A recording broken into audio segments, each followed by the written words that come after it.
Mangusap ka, Panginoon, hallelujah, na ikaw ang bumabago ng aming identity from karumihang kabulukan. In Jesus' name, gagawin mo kaming mabango, malinis sa iyong pangalan dahil sa iyong ginawa sa krus. Hallelujah.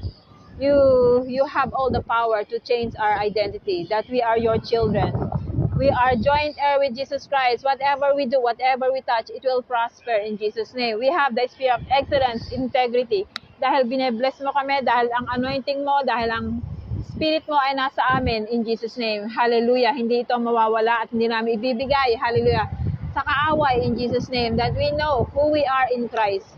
Our new identity in you, Father God, in Jesus' name, that we are your children, that we are blessing to everybody, to every place, every foot, every place that we stand in Jesus' name. Hallelujah. Every mission.